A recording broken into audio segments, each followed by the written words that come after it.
Bueno, buenas noches. Vamos a retomar la lección donde nos hemos quedado y vamos a también esperar unos par de minutitos a que se nos unan los compañeros para poder comenzar lo que es la clase de hoy, ¿no? Ya habíamos hablado de lo que era el IVA, ¿verdad? Como el impuesto al valor agregado, ¿no?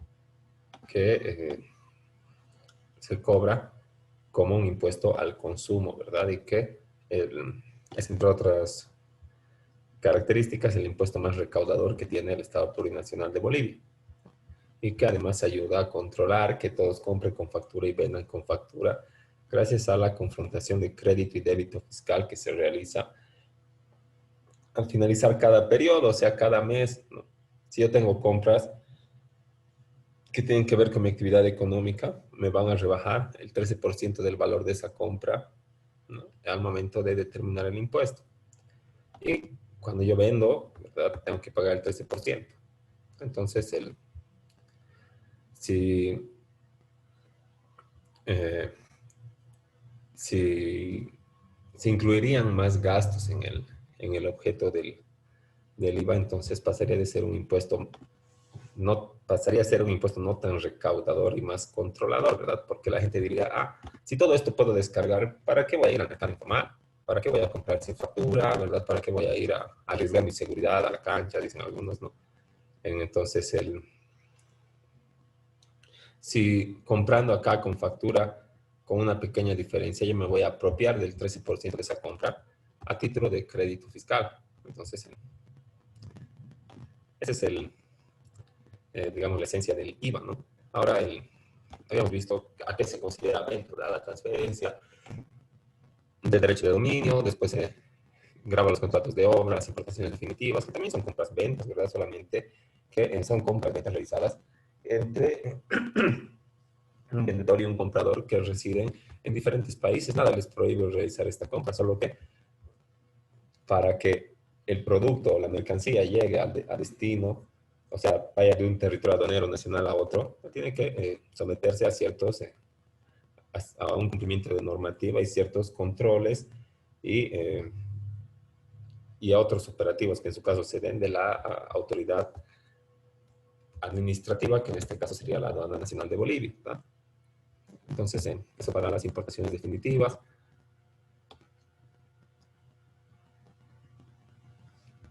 Ahora, lo, bueno, que está que se considera como venta, ¿verdad? Y es una transferencia a título oneroso. ¿Qué quiere decir? Título oneroso es un precio, ¿verdad? Entonces, una venta es una traslación del dominio, ¿verdad? Un traspaso del derecho de propiedad del vendedor hacia el comprador por un precio que se ha acordado eh, a antes de la facción del documento de compraventa. Entonces, no se puede considerar venta una donación, ¿verdad? No se puede considerar venta un legado, no se puede considerar venta una declaratoria de herederos, ni un anticipo de legítimo. Esas son disposiciones que están a título de venta, ¿no? Y no así de, bueno, eh, y no así a título oneroso, ¿verdad? Entonces, el, los que son con precio, o sea, a título oneroso, eh, están alcanzados por este impuesto, que es el IVA, ¿verdad? O el impuesto al valor agregado, ¿no? Y las ventas que no son a título oneroso no les alcanza el IVA, ¿verdad? Porque digo, sí, las ventas que no son a título oneroso, o sea que las transferencias de derecho, que son de derecho de propiedad a título gratuito, se, eh, se les cobra el impuesto a la transferencia gratuita de bienes inmuebles, ¿no? Pero por lo demás no están inscritos, no están inscritos al IVA, porque no es pues una venta, ¿verdad? Es un legado, una donación o algún otro término que refiera a un traspaso de dominio que no se hace por un precio, sino solamente por el mero ejercicio de la voluntad y de los intereses del propietario.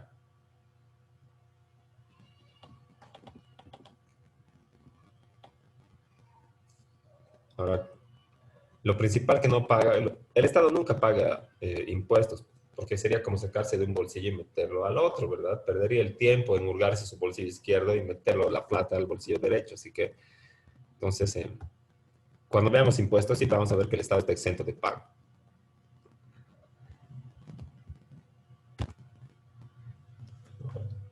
¿Quiénes son sujetos del IVA? Personas individuales y colectivas. Porque tanto una persona individual como una persona colectiva puede adquirir bienes. Lo único que necesita es actuar con capacidad. ¿Qué le otorga capacidad a una persona natural? Llegar a la mayoría de edad y que no sea declarado interdicto. Pero ¿qué le da capacidad a las personas públicas? ¿No? Eh, lo que le da capacidad a las personas públicas es el testimonio de constitución de sociedad que está inscrito en Fundempresa, que ella ha aprobado y ha recorrido todo el tránsito administrativo que tenía para obtener la resolución firmada por la gobernadora y luego me mandan a notaría de gobierno, lo protocolizo, todo bien. Como ya habíamos explicado en la anterior clase, creo que nos habíamos quedado por ahí nomás. Eh, También los que realicen en nombre propio o por cuenta de terceros venta de bienes muebles, o sea, eh, una cartera, por ejemplo, ¿verdad? Yo no puedo escaparme de la obligación de emitir facturas solo diciendo de que, bueno, pues el dueño es el único que emite facturas, así que si quiere venga a recoger su factura más tarde. Una tercera persona, ¿verdad? Que está ahí a cargo también puede realizar la venta de sus, bueno, la actividad económica, el comercio, ¿verdad? Un empleado, en pocas palabras. Entonces este empleado tiene que emitir factura, pues, pero no es a su nombre, ¿verdad? Es a cuenta o a nombre del sujeto pasivo determinado como tal en la ley. Los que realicen obras, que ya habíamos explicado, ¿verdad? Que se paga al cumplimiento del contrato o a la realización de cada una de las etapas que se establecen en el contrato de referencia. Y los que realicen operaciones de arrendamiento financiero. Y habíamos acabado ahí porque me acuerdo que les había explicado lo que es el arrendamiento financiero, que no es nada más que un contrato de administración de un bien con una opción de compra al momento de concluir el contrato. Ahora, si por alguna razón no se consolida el proceso de compra-venta, ¿no? Entonces no va a tener que depositar ni un peso más el que estaba como en administración del bien, o sea, no va a pagar ni un peso más de alquiler ni nada por haber administrado ese bien. Y el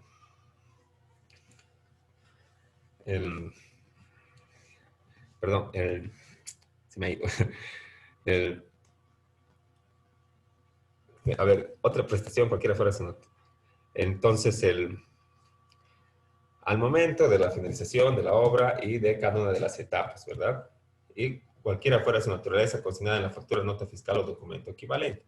Entonces, el, para la base imponible, lo que tomamos es el precio de la factura o lo que se indica en la nota fiscal o documento equivalente. Okay. Acá solo es factura, ¿verdad? Nunca dice nota fiscal.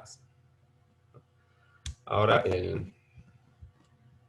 bueno, los vendedores están obligados a emitir factura, ¿verdad? Si no nos van a denunciar, van a hacer el control y van a empezar el proceso administrativo para la determinación de la deuda tributaria. Y por último, nos van a clausurarlos. Entonces, el empleado siempre tiene que emitir factura para el nombre del propietario, de quien está ahí en el talonario, su nombre, pues, ¿no? Y si emite mal, entonces, ¿quién se va a hacer cargo de las responsabilidades? Pues es él, ¿verdad? El sujeto pasivo que está determinado en la norma. El talonario tiene 6 meses de validez. Una vez que uno hace su orden de dosificación, porque no puede ir y decir alegremente en una imprenta, ya imprímeme la factura, 50, no 100. Tengo que sacar, mediante mi oficina virtual, una aprobación, ¿no? Se podría decir una autorización, eso se llama una dosificación. Eso dura 6 meses. Si lo dejo el talonario, yo alegre, había estado pues emitiendo facturas, ¿verdad? El vendedor de todas las compras del día o de la semana. Y cuando voy a ver, ya había estado vencido pues hace un mes el talonario. Eh, Contravenciones, pues, ¿verdad? Multas por incumplimiento de deber formal y todo lo demás por emitir factura en un talonario vencido. Entonces, es, eh, es de cuidado nomás cuando dejamos a cuenta de terceros el cumplimiento de nuestras obligaciones tributarias que pueden derivar en una afectación a nuestro patrimonio, ¿verdad? Cuando se cumplen mal. Los que realizan nombre propio importaciones definitivas, ya hemos visto, ¿no? Entonces, esto se refiere a las casas importadoras y porque a nombre del despachante, del que es titular de la casa importadora, vienen todas las importaciones, las pólizas, las facturas del proveedor. Entonces, él va a pagar, obviamente, el IVA, ¿no? Realiza nombre propio de importaciones definitivas. Y también hay algunas personas que, bueno, se aventuran, ¿verdad?, a realizar alguna vez una importación de, no sé, pues de alguna maquinaria o tal vez de un autito, de algún repuesto, ¿no? Entonces, eso también es a nombre propio. No necesito ser, digamos, despachante de aduanas. Sí, eso es un requisito tener esa resolución cuando voy a ser una agencia despachante y me voy a dedicar habitualmente a realizar ese tipo de operaciones. Pero si va a ser una única vez, ¿verdad? Para mí, así. Entonces, ahí puedo utilizar una figura que es la del importador no habitual. ¿Ok? Entonces, ahí entraría en este punto que dice, realiza a nombre propio importaciones definitivas, ¿verdad? Pero está realizando a nombre propio, va a pagar el IVA, pero no es un importador habitual, ¿verdad? ¿Ok? Solo es un ocasional. Ahora, como en el ejemplo que les había dado en la anterior clase, ¿verdad? Yo llego del avión así con mis productos bona fide y como no había averiguado mucho, me he traído pues $1,000 de celulares, ¿verdad? Me han querido quitar los 10, 12 celulares, pero como he ido a la clase, ¿verdad? Y ya sé que tiene que ser de uso personal, entonces me pido los otros, ¿verdad? Dos o uno o dos que van a ser de uso personal, lo demás va a estar ahí en aduana aeropuerto, esperando el cumplimiento de las obligaciones tributarias o en la carta de abandono de mercancía, o pase el tiempo, en su defecto pase el tiempo, hasta que se tome como abandono tácito. Entonces se va a seguir el proceso para adjudicación y remate de aquella mercancía. Entonces, el, como pueden ver, la mercancía que yo voy a importar es la prenda preferente en el pago de esos impuestos. ¿Cuáles son los impuestos? El IVA, sí o sí, ¿verdad? Después el gravamen arancelario y en sí corresponde el ICE. Entonces, las importaciones definitivas pagan IVA, no solamente impuestos a la importación o gravamen arancelario. Cuando hablamos de impuestos a la importación, estamos utilizando un término genérico que quiere decir que engloba todos los impuestos que va a pagar una mercancía, que como hemos dicho pueden ser tres, pero sí o sí van a ser por lo menos dos, ¿verdad? El GA y el IVA, y si corresponde el ICE, el impuesto a los consumos específicos, que vamos a ver en su momento. Ahora, los que realicen obras y prestaciones de servicio efectúen prestaciones de cualquier naturaleza, ¿no? Realizan obras las personas, bueno, la realización de obras son trabajos manuales que contratamos mediante un documento, ¿verdad? Eh, vamos a pagar y nos van a emitir una factura, ¿verdad? Entonces, esa actividad también paga IVA. Luego, los que presten servicios, dice profesionales independientes, ¿no? El abogado presta servicios, el arquitecto presta servicios, el médico presta servicios, ¿no? No realizan obras o efectúan prestaciones de cualquier otra naturaleza. ¿No? El ordenamiento financiero que ya lo habíamos revisado y ahora sí vamos avanzando. La base imponible, ¿cuál es el precio que está establecido en la factura? Porque el IVA acá, eh, bueno, el, en las facturas, ¿qué? Lo único que ustedes van a ver, si se fijan su factura de una factura manual que han podido adquirir, bueno, de una compra que han adquirido en alguna tienda que no tiene mucho nivel de facturación. Entonces no facturan por computadora, ¿verdad? Las facturan de manera manual. Ahí, cuando vean, en una sola casilla va a decir, digamos, no sé, pues licuadora. Y va a decir 100 pesos o 300 pesos. Cuando hagan imprimir una factura igual en Chicken Kingdom, lo que sea, van a ver y va a estar solamente el precio del pollo, ¿verdad? 20 pesos, así tu Queen Combo, tu refresco, tu papa aparte, todo. ¿Ya? Pero nunca va a decir en las facturas aquí en Bolivia, valor del pollo, ¿no ves? 16 pesos o algo así, y valor del impuesto al valor agregado, ¿no? Por la compra, el saldo. Eso se llama IVA por fuera, ¿verdad? Pero aquí el sistema es el que se aplica para la base imponible, es el IVA por dentro, ¿verdad? Ya está pagado, ya está incluido el impuesto en el precio de la compra, no es necesario discriminarlo en la factura y nunca se discrimina, como van a poder revisar en cualquier factura que ustedes puedan adquirir acá dentro del territorio plurinacional de Bolivia, del Estado plurinacional de Bolivia. Ahora,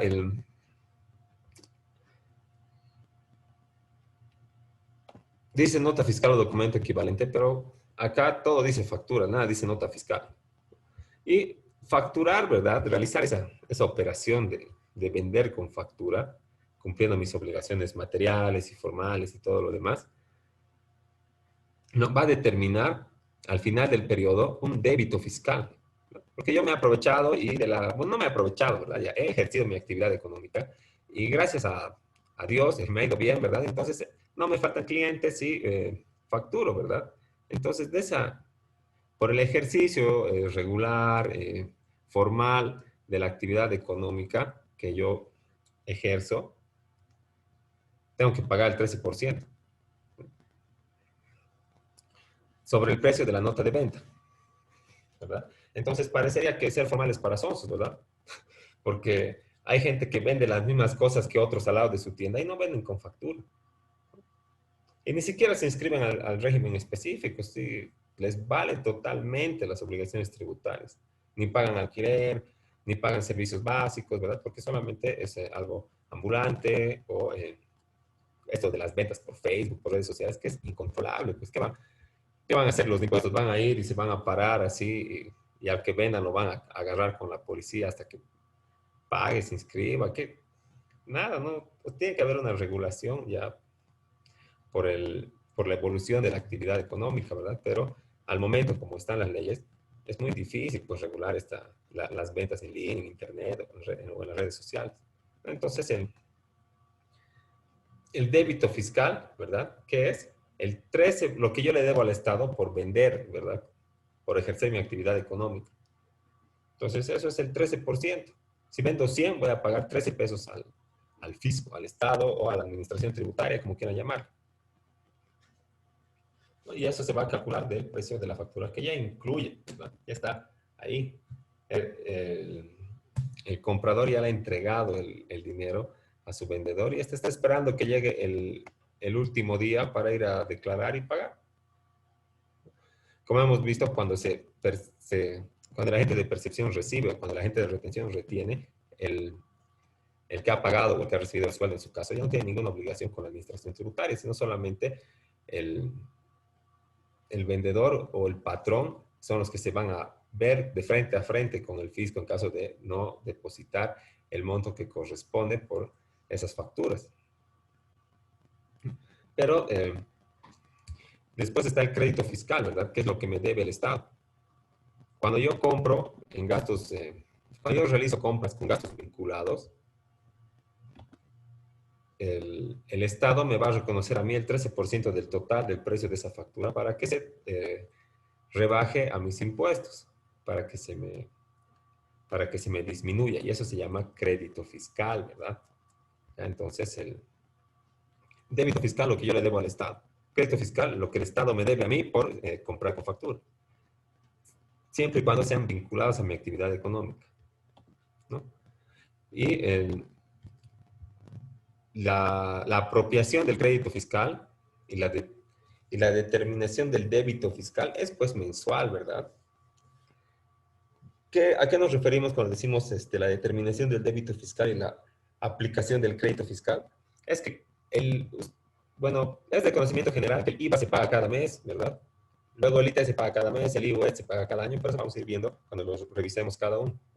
Como el IVA se paga cada mes, o sea, el vencimiento del periodo es mensual, ¿qué va a pasar? Cada mes tengo que ir y llenar mi formulario 200, ¿verdad? No, perdón, mi formulario 400, y que diga, periodo agosto 2020, septiembre 2020, octubre 2020, noviembre 2020, ¿verdad? Y cada vez que haga eso, voy a agarrar todas las facturas del mes que yo he emitido, lo voy a sumar y voy a poner en la casilla correspondiente. Si, si he tenido compras vinculadas y me he guardado las facturas, las voy a sumar, voy a poner ese monto en la casilla correspondiente, ¿no? Que dice saldo débito fiscal. Primero dice el monto de ventas vinculadas, de ventas de bienes y servicios facturados. Luego, más abajo dice monto de compras vinculadas a la actividad económica, ¿no? Entonces, uno llena las dos casillas y automáticamente ya el sistema local calcula el débito, hace la confrontación de débito y crédito fiscal y automáticamente se calcula la deuda con esa disminución del valor correspondiente al 13% de las compras vinculadas, ¿no? O sea, lo que te corresponde por comprar con factura lo restan del impuesto que deberías pagar y esa es la confrontación débito-crédito fiscal y creo que por eso es por lo que más le pagamos a los contadores, ¿verdad? Porque los contadores te van a decir, esto es vinculado, aunque tú creas que es vinculado, tal vez no es, ¿verdad?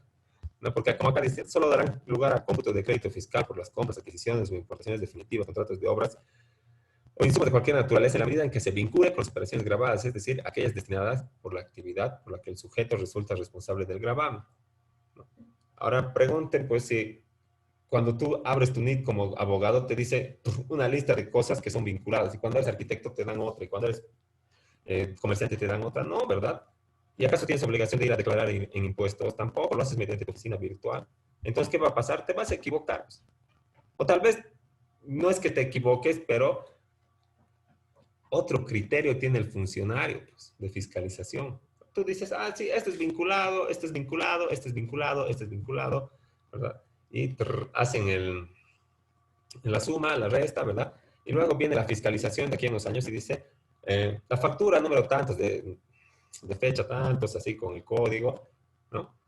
Eh, de la que se ha intentado apropiar de crédito fiscal no es vinculada a su actividad económica, ¿no? Y entonces vas a tener que pagar ese precio que la factura, bueno, esos 13% de la factura de compra, o sea que te ha hecho reducir un poquito la deuda, ¿verdad? Eso vas a tener que reponer. Y aparte, este monto se va a actualizar con intereses, mantenimiento del valor, multa por incumplimiento de deber formal, sobre ese pequeño monto, ¿verdad? Del que tú creías que las facturas, de esa factura que tú creías que era vinculada, pero en realidad no había sido.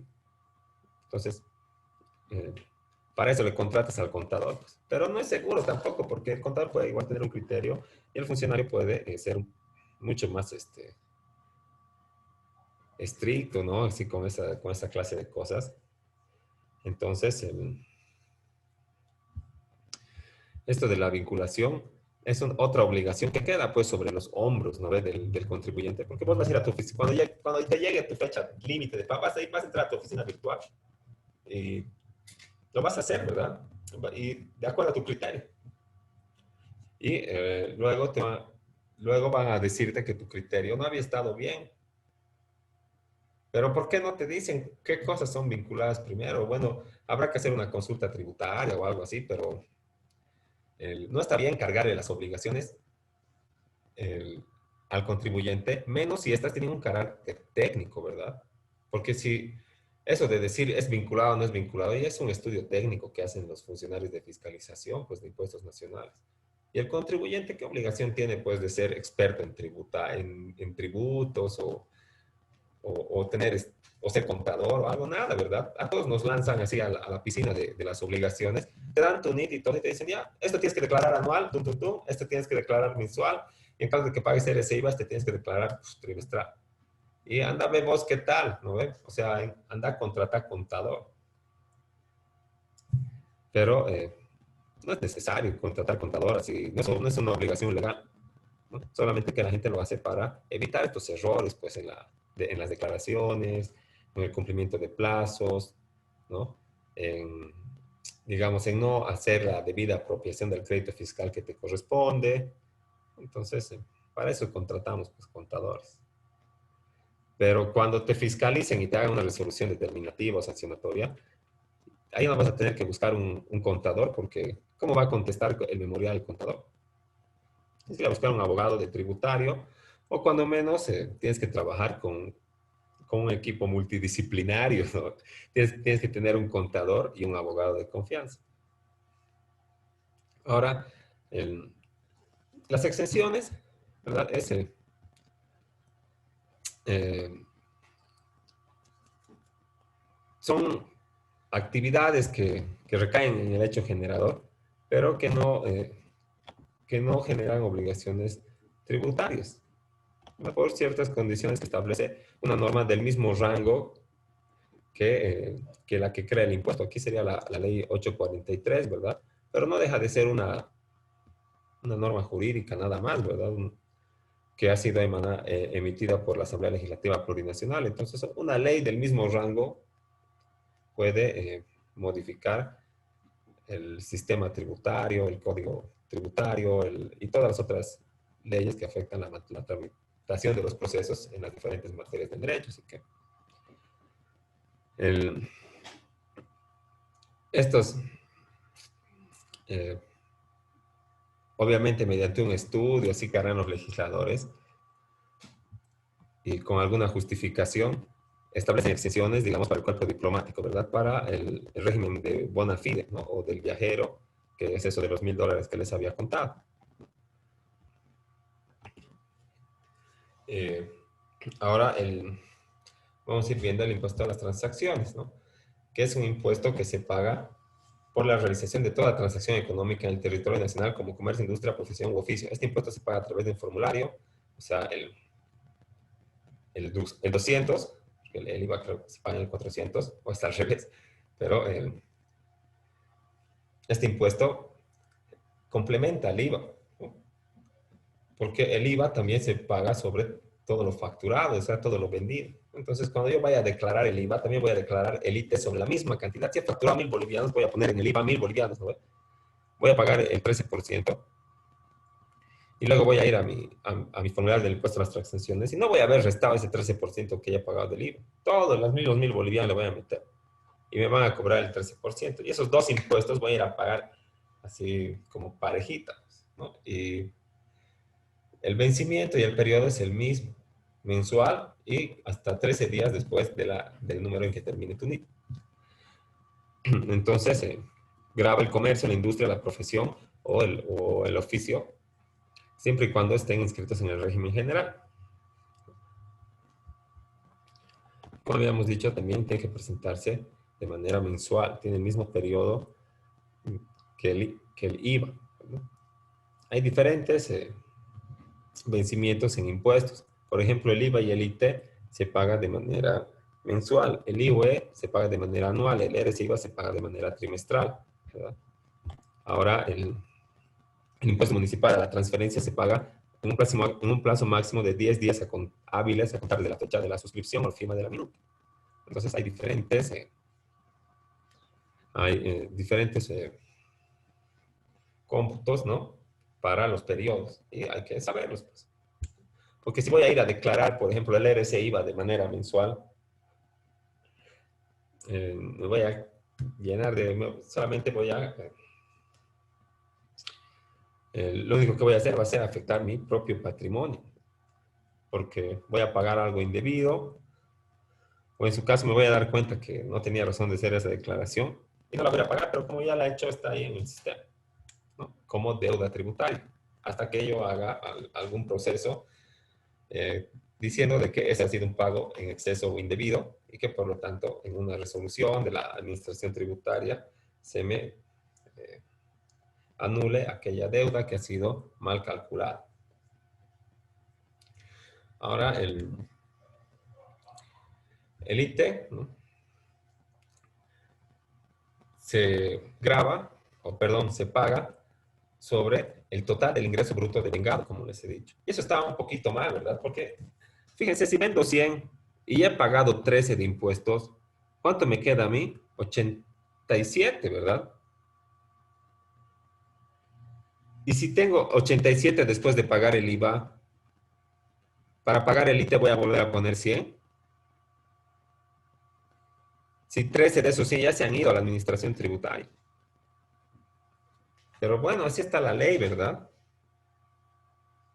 Entonces, voy a volver a poner los 100, voy a calcular la alícuota, que es 3%, y ese monto voy a poner en el formulario y voy a ir a pagar. No hay opción de crédito fiscal en el IT, no por las compras eh, que se realizan, digamos, en aquella gestión. Sí existe una posibilidad de confrontación de débito crédito fiscal, pero entre el IUE y el IVA, perdón, entre el IT y el IUE efectivamente pagado. Eso vamos a revisar cuando estemos viendo el IUE, porque es un tema un poquito más complejo. Ahora, eh,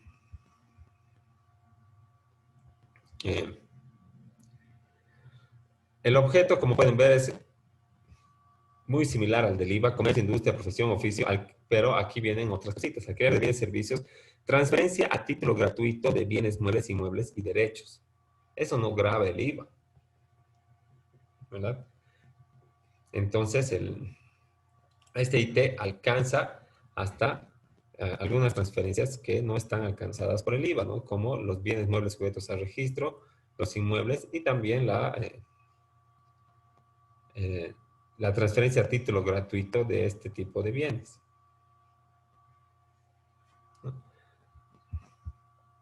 Y también el total facturado de tu actividad económica, al igual que el IVA. Entonces es un poco más amplio, ¿no? Su base de este impuesto.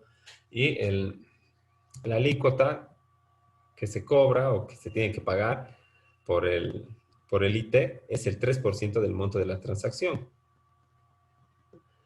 Si yo he facturado por mis servicios profesionales 1.000 bolivianos, entonces tengo que pagar 30 de IT, pues, y tengo que pagar 130 de IVA, ¿no?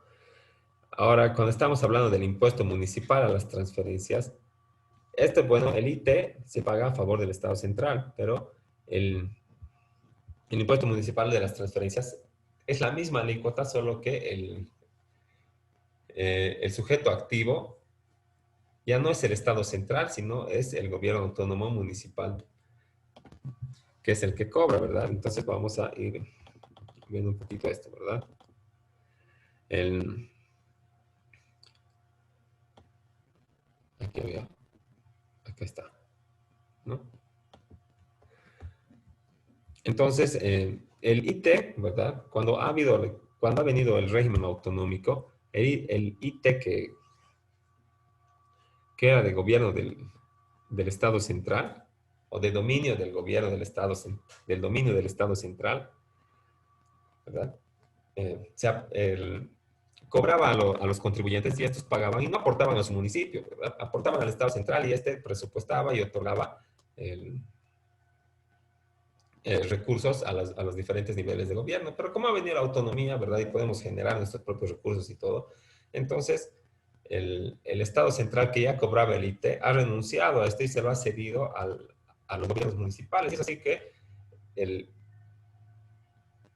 el IT que se cobraba sobre los bienes inmuebles, inmuebles sujetos a registro por sus transferencias, se ha vuelto el IMT y por ese mismo concepto se paga al municipio y ya no al Estado central, ¿no? Ahora, hay algunas exenciones también a la hora de cancelar este impuesto a las transacciones, pero que ya tiene un matiz municipal, ¿verdad?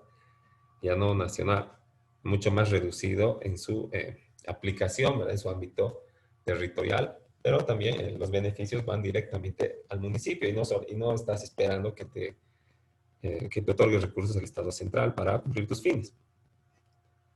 ¿Cuáles están exentos? La venta de vehículos por casas comerciales, ¿no? Porque se paga el ITEM, ese paga al Estado central, ¿no? Por su actividad económica. Luego las donaciones tampoco pagan IT, porque no es una transferencia, ¿verdad? Es un legado, es un regalo, ¿no? Las donaciones, la declaratoria de herederos, la transferencia de título gratuito, la usucapión, ¿no? Las transferencias como primera venta. Entonces, esos están exentos del impuesto municipal a la transferencia. Ahora, volvamos a lo que es el Estado central o a nuestra, a nuestra diapositiva del IT. Y acá tengo un resumen de todo lo que les había contado hasta acá, ¿no? Ya nos va a acabar el tiempo, pero veremos, repasaremos con esto y vamos a ver qué parte se nos ha ido para explicar. Está bien, doctor. ¿Qué alcanza el comercio, la industria, la profesión, ¿verdad? Venta de bienes y servicios, hasta ahí, el oficio. El alquiler de bienes. Entonces, nunca se olviden que cuando ustedes alquilen algo, tienen obligaciones tributarias. Si, si no cumple sus obligaciones tributarias, el Estado, en una posible fiscalización que vaya a venir en un par de años, porque no es inmediato, ¿verdad? Las fiscalizaciones, va a venir en un par de años y va a haber un chorizo de deuda, pues, solamente porque ustedes no han cumplido con sus obligaciones de pagar el alquiler. Y también es una mala forma de presionar de los inquilinos, que te voy a denunciar con la renta, te voy a denunciar con la renta, ¿no? ¿Por qué no me emites factura? Y así se van quedando en tu casa o agarrando el bien que tienen en alquiler, ¿no? Porque vos no has cumplido con tus obligaciones tributarias y tienes miedo de que tengas que pagar más que el monto del alquiler que has recibido en total, solamente por concepto de impuestos. La contratación de obras que ya hemos visto, la prestación de servicios, el, luego la transferencia a título gratuito de bienes muebles, inmuebles y derechos, ¿no? Entonces, esto paga, pero esto no paga al municipio, ¿verdad? Cuando es una transferencia a título gratuito, pago al gobierno departamental, ni siquiera al gobierno central, en un formulario que no es el mismo del IT. El IT es el 200, digo el 400. Y la transferencia a título gratuito se declara en el 430, ¿no? Bueno, no es algo que tengan que recordar, ¿verdad? Porque eso ya son cosas contables, no va a entrar al examen en qué formulario se cancela el ITE y luego la transferencia a título gratuito, ¿no? Eso ya es muy puntual, pero hay que saberlo también, ¿no? Entonces voy a pagar en el 430, pero ¿a favor de quién? Del gobierno departamental, no del municipal, ¿no? Eso es algo que sí tienen que tener ustedes siempre presentes, ¿no? Entonces, si yo, pónganse que como abogado asesoro una declaratoria de herederos, ¿verdad? Le digo, ya tenemos que pagar el impuesto a la transferencia gratuita de bienes muebles. Y voy y lo pago al municipio, ¿no? Mal pagado, pues. Voy a ir a querer protocolizar y me van a decir, no, tienes que traer, no tienes que traer este pago al municipio, tú tienes que traer el formulario 430 a favor de la gobernación. Y no es 3% a título gratuito, es 4% la alícuota. Entonces, ¿qué va a pasar? ¿Te vas a hacer devolver plata de impuestos? Eso no pasa nunca. Mal pagado, pues. Vas a tener que volver a pagar y luego vas a tener que hacer un proceso para que te reconozcan aquel pago que has hecho indebidamente o en exceso. Y cuando te reconozcan, nunca te van a devolver plata. Te van a decir, ya, entonces se va a ir descontando con sus otras obligaciones tributarias que tenga al pasar del tiempo. Luego, ¿quiénes pagan el IT? Todas las personas naturales o jurídicas que hagan estas actividades, ¿no? ¿Cuál es la alícuota? El 3%, pero en el caso de la transmisión gratuita es el 4%. ¿Ya? ¿Cuándo se paga? Igual que el IVA, ¿verdad? De manera mensual. El periodo es mensual. La gestión es mensual del IT. Cuando decimos gestión en tributario, ¿verdad? La gestión o el año fiscal siempre va del 1 de enero al 31 de diciembre. Pero cuando hablamos de periodos, de vencimiento de periodos, tenemos que hablar de cada uno de los impuestos. Puede ser mensual, puede ser trimestral, puede ser anual o puede ser en el momento en el que se perfecciona el hecho generador, como del ICE, ¿verdad? Puede ser que importe una vez al año un bien que pague ICE o 2 veces al año, que sea un importador habitual, ¿no? Entonces, esa vez voy a pagar, ¿verdad? El, ¿Cuál es el periodo? Como les dije, perdón, el periodo es mensual, pero la fecha de vencimiento tengo que sumarle 13 días a la terminación de mi NIT. Si mi NIT termina en 6, tengo que pagar hasta el 19 de cada mes. No quiere decir que tenga que pagar el 19 siempre, ¿verdad?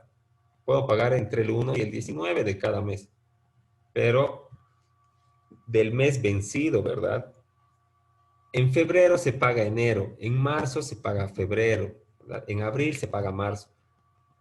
No, es un error común entre los contribuyentes. Por ejemplo, yo me inscribo el 4 de abril y mi NIT termina en 6, ¿verdad? Y me dice, tienes que pagar el 19 de cada mes. cuando saco mi NID. Entonces, como he sacado el 4, escúchame, llega el 19 y digo, tengo que declarar impuestos. Pum, pum, pum, declaro, ¿no ve? Declaro de marzo en marzo, mal pagado,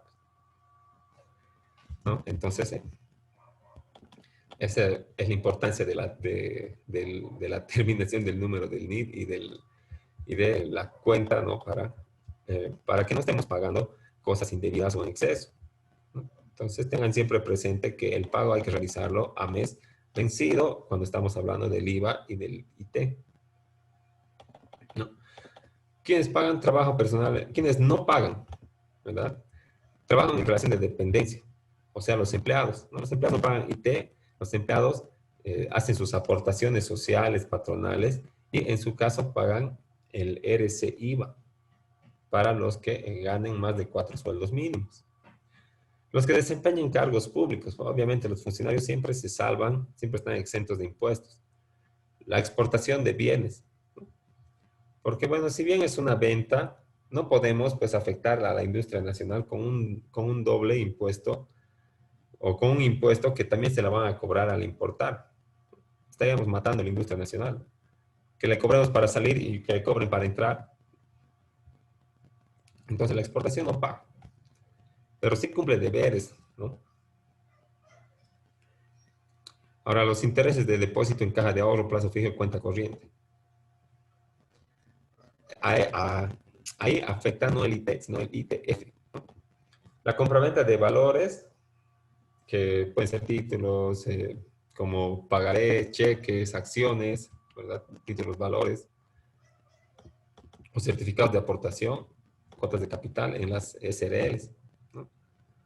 Ahora,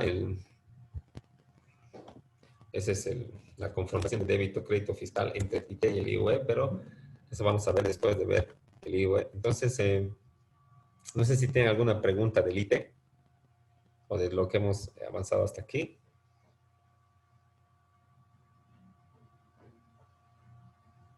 Entonces, si no tienen ninguna pregunta, vamos a quedar acá. Ya se nos va a acabar ahorita el tiempo y terminamos la clase en unos 10 minutitos, pues. ¿Sí? Nos vamos a conectar en 10 minutos. Hasta luego.